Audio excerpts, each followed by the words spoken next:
Stampers. Hello and welcome to the Loven Stamp Studio. I'm Meg, and the project I have to share with you today is kicking off a new month and a big question. So what is your color IQ?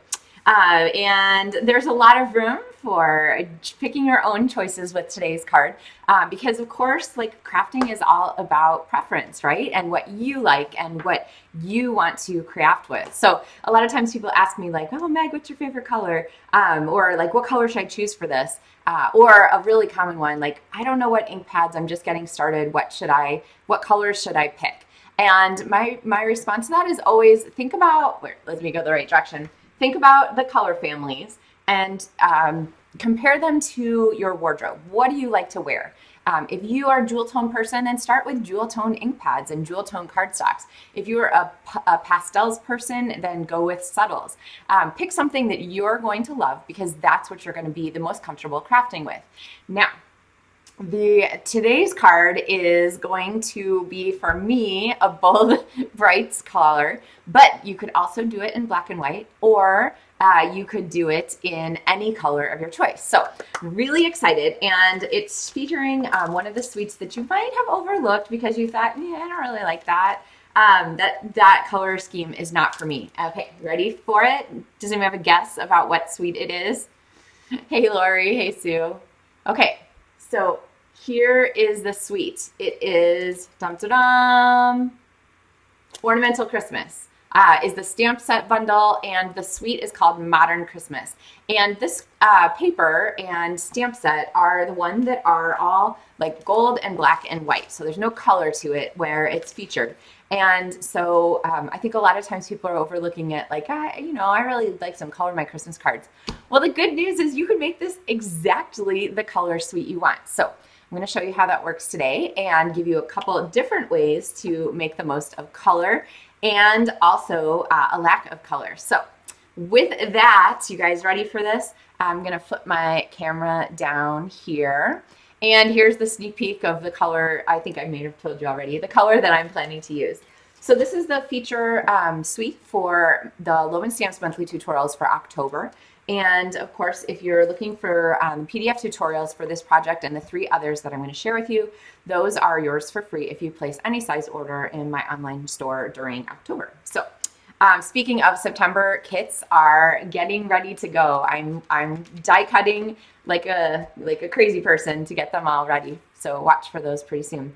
So Sue said traditional red and green. You know what, Sue? This card's for you. And every other person who answered every other color, okay? So we're going to start off. I'm going to kind of show you the layout here with our black and white, and then we're going to go back and we're going to do the color. But let's start here with just sort of an outline of what this is going to look like.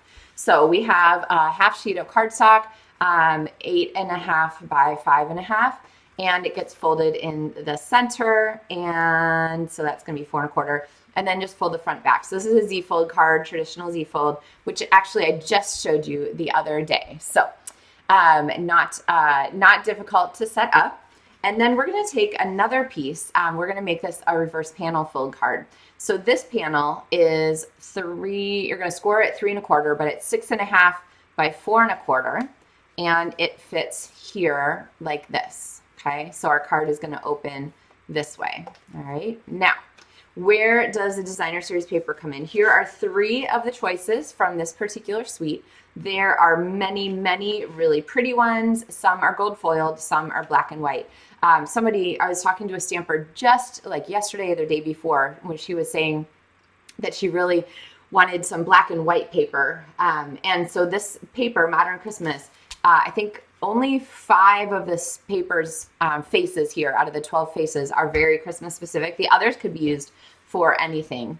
This particular paper is non-seasonal. This particular paper is non-seasonal. So don't feel like this is a paper that's going to be limited to your Christmas cards or your holiday season. All right, so then we're going to take a piece of this paper here, and I'm going to slide it underneath the back like this. So this is 4 inches by 5.25. And then I have 2 feature pieces, one here 3x4 for the front of our card, and then another here that is 5¼ by 1 7/8. And so this is going to be sort of our basic card idea here. Okay, see how this all opens like this? But we are not doing this in black and white. So let's bring in our colors and talk about how we can best incorporate them with our paper here. All right, so let's see. We're going to start off, I'm going to bring in some grid paper because what I want to do is I want to give us a nice color here for our foreground, our background, and our side light. And so for our foreground, I have this paper here with these detailed trees. And come in with me for a moment. We're going to pull out our Stampin' blends. And if you want to do blends in 2 different colors, you certainly can. I'm just going to kind of do a quick and dirty color here. And go over with just our darker of our blends. And I'm going to color all of the trees. And I'm going to leave, the lines in the gold trees as black or gold and white, but I'm going to go ahead and color the lines here on our green trees. All right. So, and our black trees, I meant to say. Right, and get this a little bit out here. Okay, so now we've turned this paper from black and white into something that really features our green. Yay, thank you, Bonnie. All right, now that's one way to color. Another way to color, when I have a larger piece like this that I want to add a lot of color to, my preference is really to use an ink pad and a blending brush. So I'm going to pick up some color here, and I'm going to start to swirl here onto our paper. And I have a big hint for you about this piece of designer series paper and conserving your paper so that you have more to use on other fun projects. So let me pull this across here, and I'll share that with you before we glue anything down. Remind me, because sometimes I forget and I glue stuff and then I think, oh, well, I guess I could have saved some of that. But anyway, okay. So there we have now granny apple green and black paper to go along with the rest of our card. Finally, I have this gold and white stripe, and this one I have an extra tip for because this one has the gold foil on it. And the gold foil acts as a bit of a resist, so it is not going to absorb your ink, which means that ink is sitting on top of the gold foil. And so we want to make sure that let me grab this. We want to make sure that we go ahead and wipe off the top of this. A tissue works great because you want to make sure, that ink is not shedding off of the gold onto your fingers or other parts of your project or things like that, okay? All right, so now let's bring in the color. Again, we have our same card base here, 5½ by 8½, fold in half and fold back in half. And then this is going to fit here. Now, the dies for this particular stamp set, there's this pretty star, there's a circle, a couple trees, an ornament, these little star sparkles that we're going to use here. There's ornament toppers. This is a really great set of holiday dies. But this circle is always useful. And if you're not sure what you want to use this other paper for, my recommendation is to go ahead and just cut out a big circle from the center, because what you're going to do is you're going to layer this on top and cover it up, so no one's going to know that you took that paper back, and you're going to have that extra paper to use for another project, okay? So let's see. I'm going to skip that step for now, so you guys can do that. I encourage you to save your paper, but I'm going to go a little bit crazy here and just go ahead and use it the way it is, so I don't have to do our die cutting. And I know, I should save it, but that's okay. That's how much I love you guys. Whoops. All right, slide that back. Now, dangerous to squish on the front side, always best to squish from the back side. But I'm going to go ahead and put this down here, and it's just going to go right in the center of our card here. So you can see now that we have that black and white to match, turned into the green and white, we have a really, really fun color match here. Hi, Joan. All right, let me twist that just a little, make sure everything's lined up. Then our stripy paper is going to go here on the other side. So let's go ahead and put those down. But I'm going to hold off on putting that center panel in because we have some things to tuck in front and on top, and we need to talk about that before I glue anything down. So, all right, I've got this all set. Always safest to smush from the back side. Okay. All right, so let's go ahead. I'm going to get rid of my scrap paper here, my grid paper. Somebody was just asking me about grid paper the other day. I really, really love stamping with it. Makes things easy to line up and have handy. All right, so now we have our green and white card here. And Sue says she had no interest in this bundle and now has to look at it again. I know, Sue. And to be honest, I wasn't super keen on it at the beginning either, but then I started to think about like what I wanted to do for Christmas, and I realized that this bundle is so flexible. You really can make it exactly what you want. Hey, Shar. Okay, so we are going to go ahead and do some stamping here for the front of our card, and we're going to continue with this same theme. So one of the things you're really going to want to go with this, and it is linked in the supply list, is the gold foil. And the gold foil can be stamped on, little asterisk there. It can be cut, it can be done up all different kinds of ways. Now, if you want to stamp on this, you want to use your Stays-On pad. So Stays-On ink will work with your watercolor kinds of things. It will work with your non-porous surface stamping, like your gold foil sheets. Where you don't want to go is here. You don't want to stamp in Stays-On and then color over with your Stampin' Blends, because this is an alcohol-based ink pad and these are alcohol-based markers. So if you stamp in this and then you rub extra alcohol over the top of your image, it's going to blur your image, okay? So if you're coloring something that you've stamped, you want to be using Memento ink for that, okay? Because the Stays-On is the same solvent and they'll just make each other run. All right, but for stamping on foil, Stays-On is the only choice. And it is a great one because you get nice, beautiful, crisp lines. So I'm going to take this stamp here. We have two fabulous trees. And since we have this tree paper here, I thought we'd use trees as our focal point. I'm going to go ahead and ink up my stamp and stamp here on our gold foil. Now you have to be a little careful with your stamping because the foil is smooth. So it's going to want to slide a little bit when you stamp. But just press straight down and hold it until you know the ink is transferred and then pick straight up, okay? All right, the other part we're gonna do is we need a greeting for this card, and I picked this little Be Jolly here for the front. We're gonna use a different greeting inside, but I'm gonna go ahead and ink this up, and I don't know, well, I've nothing to lose if it doesn't fit.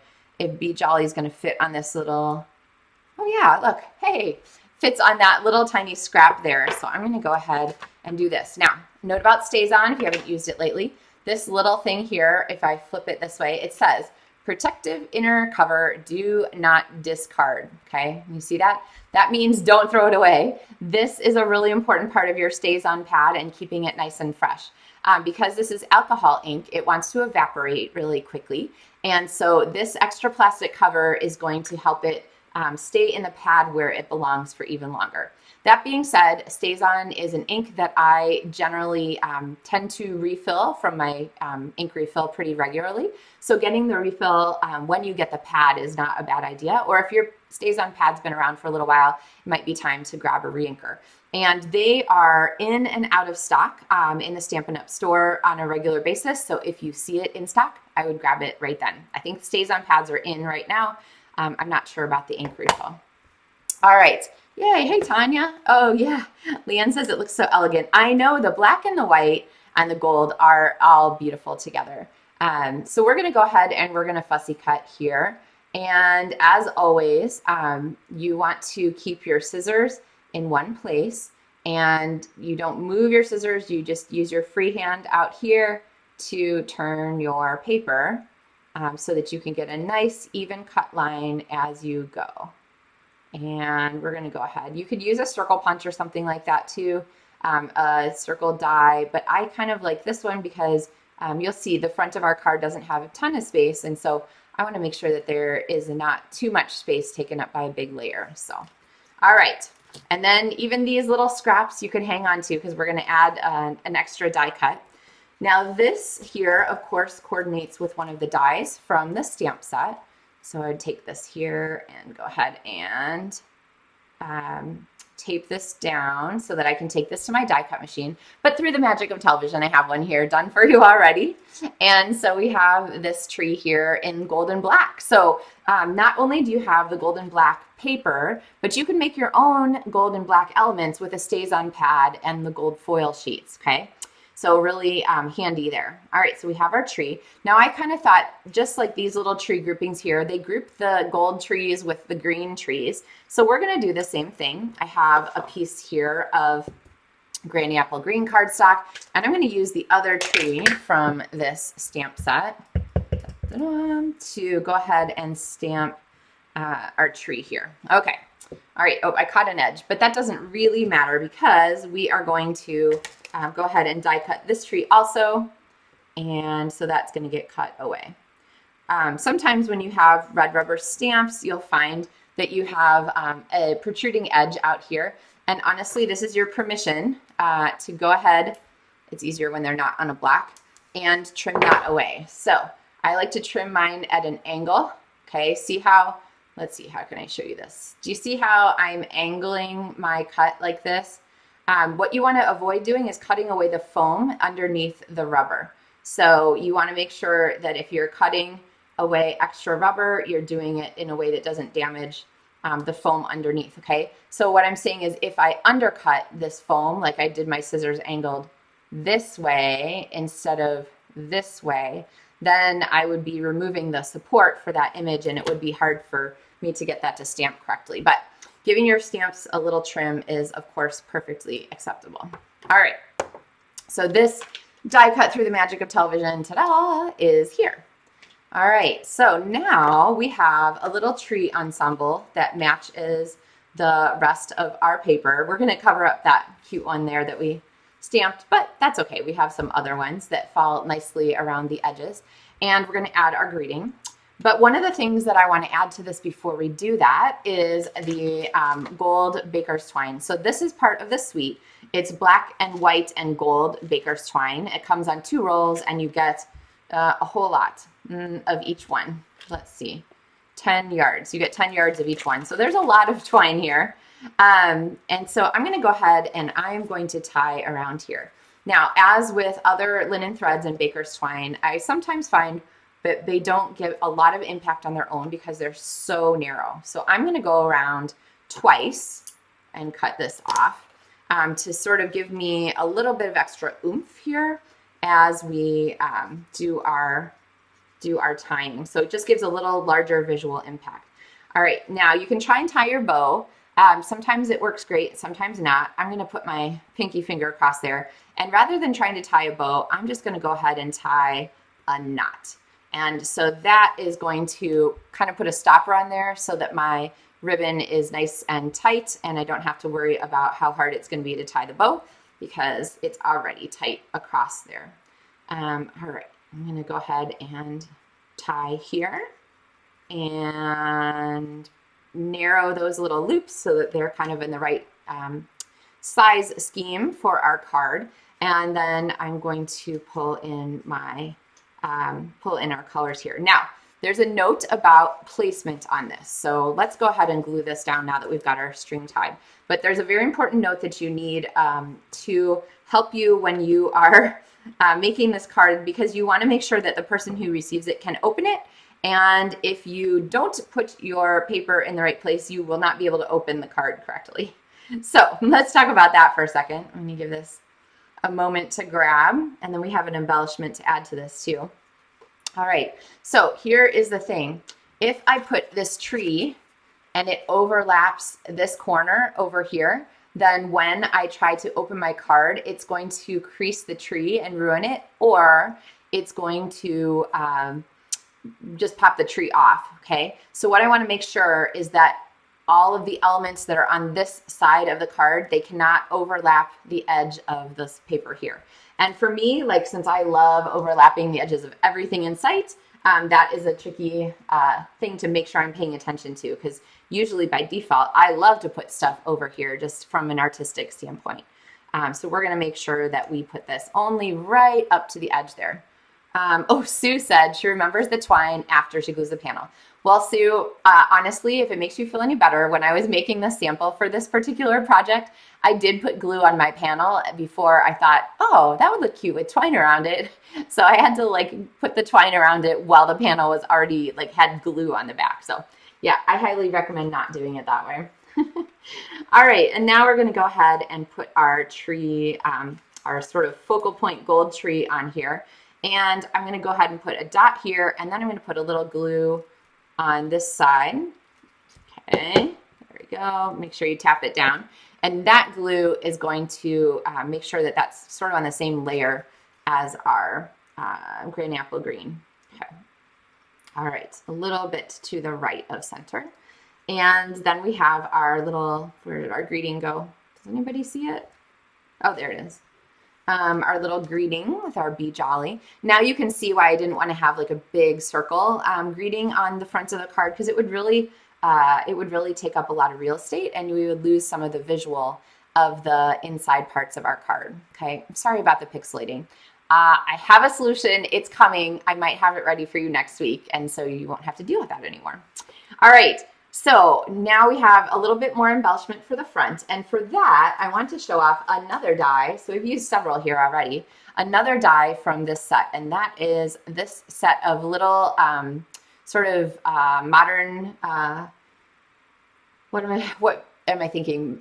Mid-century modern stars, okay? And so for that, I'm going to go ahead and cut them from some scraps of our gold foil, and so I have those right here. Now, not only are they a cute shape, but they also have a delightful little bit of kind of dry embossing that comes just from the way it works to have a star shaped like this and a piece of gold foil that takes embossing really easily. And I think that probably that's well done on purpose, because if you look at the circles here, they are, the die is right to the center, but if you look at these circles here, they have that sort of perfect inside element there that's going to give you that dry embossed shape. So let's go ahead and put a couple of these on here. I think I'm going to put one here. I'm going to put it there, and maybe one down here. And I'm going to put one here that's going to actually be on the background. Now, if you're looking at this and you're like, oh my gosh, I have trouble holding on to things like that, remember to try your take your pick tool, because it is really easy to pick things up with it and pop them down, and you don't have to work quite so hard to sort of manipulate things that are tiny. So I'm going to flip that over and pop it on here. Okay, so handy tool here. All right, so now we have our stars, and when we open our card here, we have one star that's still showing there at the bottom. Now we need something on the inside of our card, and so I'm going to use the 'Tis the Season stamp from the same Ornamental Christmas. This is a one-stop shopping Christmas set between the greetings and the images, the die cuts, and so forth. And we're just going to stamp that there in the center and stays on. All right, so there you can see that we have a really fun, really pretty way to use this black and white paper. The black and white paper does not mean that you, by any stretch, are limited to black and white. So remember to kind of make the most of your choices. So I have some other choices here that I thought I'd ask you guys what you thought. What about doing this card in Melon Mambo? Melon Mambo and black and white and gold is one of my favorite color combinations. You could totally picture this, right? We would have our card here and then our panel like this with all of our trees and our gold. Let's put this on here. See how pretty that would be? Okay. We could also do alternatively, if you're a purple person and there's no purple Christmas this year, you could do your whole card in fresh Freesia or gorgeous grape. A lot of times purple is a really pretty choice. Pool Party is a really gorgeous Christmas, that sort of light cabana blue. You could even, if you really liked orange, like, you know, some people, I'm just saying, You could do your Christmas cards in Timid Tiger. Now, Timid Tiger with this, I think would end up being like a very sherbet kind of color. So it'd be much lighter than something like, let's see, oh, I have some Timid Tiger cardstock right here. It'd be much lighter than something like pumpkin pie. So that would be a really pretty choice too. You could also do, I'm here in Champaign-Urbana, Illinois, where the University of Illinois is, and so the Illini are our mascots, and our colors are orange and blue. You could do mascot themed Christmas cards if you had a real love for a sports team or something like that. You could do them in orange and blue with this paper. So really, there are no end. Oh, Sue says Blackberry Bliss also would be absolutely gorgeous. That really, really deep burgundy purple color. We were just talking about how much we like that color. So lots of, actually here I have a piece of Blackberry Bliss. Let's look at this. I just happen to have all these colors laying around. Oh, I kind of am a fan. I like that idea too. So the great thing about this particular designer series paper is that it really is up to you to decide how you want to use it, okay? Don't feel limited by just looking at black and white and thinking, no, that's not very colorful, because the real answer is that you can make this any color that you like. It's a really nice, really flexible combination. So, all right, are you guys in? Are you converted? You maybe thought, I don't know about that black and white Christmas card thing. There's lots of great ideas coming. So think about what colors are your favorite, because that's what you're going to want for these. And be ready, because I'm going to show you 3 more projects with the Modern Christmas Suite over the rest of October. So you're going to have some really great ideas on things to make with this particular suite. There's a link in the video description if you're looking for supplies. I went ahead and put the Granny Apple Green and the Melon Mambo in there because those are 2 that I happen to love. But if you want to sub for Blackberry Bliss or Pool Party or Timid Tiger, feel free to do that. The other thing that I'm looking forward to showing you is sort of a little like ornamenty gift idea with these gold hoops. So watch for that to be coming later in October. But however it works, or whichever projects we end up doing, one of my favorite things each month is featuring a set of supplies so that you know that if you have those supplies, you'll have at least 4 projects and some really great ways to kind of put those all to work. So you know you'll use what you have, which is really a very happy part of my goal. Speaking of which, if you are thinking that there is a fair amount on your wish list, the October special for new demonstrators has started. It is live, and you basically get a $90 shopping spree with it. So make sure you visit my website at lovenstamps.com and visit the Join My Team tab to learn more about getting your starter kit for a ridiculously discounted price. Comes with a lot of perks, and being part of the Loven Stampfuls community is a lot of fun too. So some great perks there. Oh, also Loven Stampfuls demonstrators always get all of the tutorials that I share. So that alone is kind of an extra bonus perk there. So my library is open to you. All right, everybody have a great day. Today is Thursday. This has been a fast week. So happy pre-Friday to everyone. And I will look forward to seeing you again on Tuesday with another episode of Maker More's with Meg. So we have our high school's first marching band competition this weekend. So cross your fingers and cheer for our marching band. It's Tucker's senior year, so our last year of marching band. This has been 8 years of being a marching band parent, and I've loved every minute, even the ones in the freezing cold or the super hot. It's great to see them out there doing what they love. So anyway, hope you guys have fun plans for your weekend too. And I will see you on Tuesday with another episode of Maker More's with Meg. Thanks, everybody.